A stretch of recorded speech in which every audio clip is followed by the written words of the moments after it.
Hello everyone, welcome to अध्ययन coaching.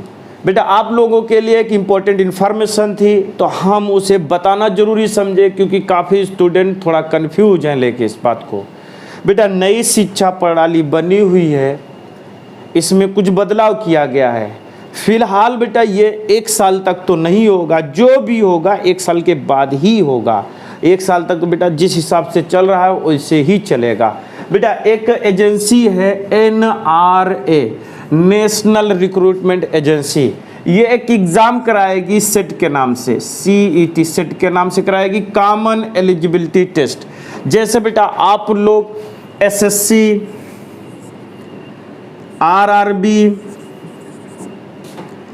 IBPS bank के लिए ये 3 एजेंसी थी बेटा जो एग्ज़ाम लेती थी। ये SSC वाला Tier 1 लेता था, Tier 2 RRB के लिए भी वही मैटर था, प्री मेंस का था, IBPS के लिए भी प्री मेंस का था। तो बेटा इन सब को कंबाइंड करके एक एजेंसी बनाई गई है NRA, नेशनल रिक्रूटमेंट एजेंसी। ये एक एग्ज़ाम कराएगी जिसका नाम सेट होगा, कॉमन एलिजिबिलिटी टेस्ट। ठीक है बेटा। अब देखो इसमें कन्फ्यूजन बहुत है, काफ़ी स्टूडेंट डिस्टर्ब है कि सिलेबस क्या होगा। तो बेटा सिलेबस जो होता था वही होगा। बेटा आपको पढ़ना क्या है, मैथ पढ़नी है, रीजनिंग भी पढ़नी है, इंग्लिश भी पढ़ना है, GS भी पढ़ना, साइंस भी पढ़ना, करंट अफेयर्स भी पढ़ना है। अब कन्फ्यूजन कहाँ है वो हम आपकी ख़त्म कर देते हैं। SSC स्टेनोग्राफर में मैथ नहीं पढ़ते थे, अब पढ़ना पड़ेगा, अब पढ़ना पड़ेगा। RRB में इंग्लिश का कॉन्सेप्ट नहीं था, अब पढ़ना पड़ेगा। IBPS में GS का मैटर नहीं था, अब पढ़ना पड़ेगा। तो बेटा आप भाग नहीं सकते हो, आप बेटा इसके लिए तैयार हो जाओ। ये कॉमन टेस्ट होगा, कॉमन होगा, वो SSC, RRB, IBPS तीनों कंबाइन करके एक एग्ज़ाम होगा, साल में 2 बार होगा। एक बार पास आउट होते हो तो बेटा आपको स्कोर कार्ड मिलेगा, वो 3 साल के लिए वैलिड रहेगा। ठीक है ना।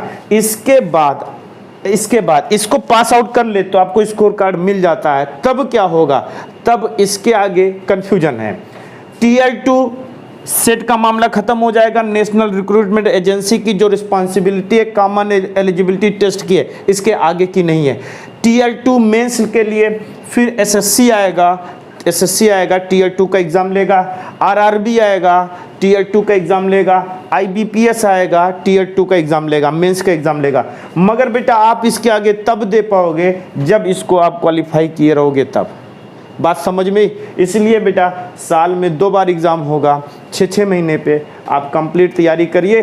कन्फ्यूजन ना पालिए अपने माइंड में कि क्या होगा। पढ़ना तो बेटा मैथ है ही है ना, रीजनिंग भी पढ़ना, इंग्लिश भी पढ़ना, GS भी पढ़ना, साइंस भी पढ़ना, करंट अफेयर्स भी पढ़ना है। तो बेटा ये कॉमन एलिजिबिलिटी टेस्ट, इसमें बहुत फ़ायदे भी हैं और नुकसान भी है, दोनों बेटा। फ़ायदा भी एक तरफ से, नुकसान भी है एक तरफ से, दोनों बेटा। जब आपका एग्ज़ाम का पैटर्न बदल जाएगा, ये आएगा तो खुद देखोगे। लेकिन कन्फ्यूज नहीं हो, केवल आप पढ़ाई करिए, क्योंकि बेटा लॉकडाउन ख़त्म होने के बाद एक बार वैकेंसियों की बरसात होगी बहुत तेज़।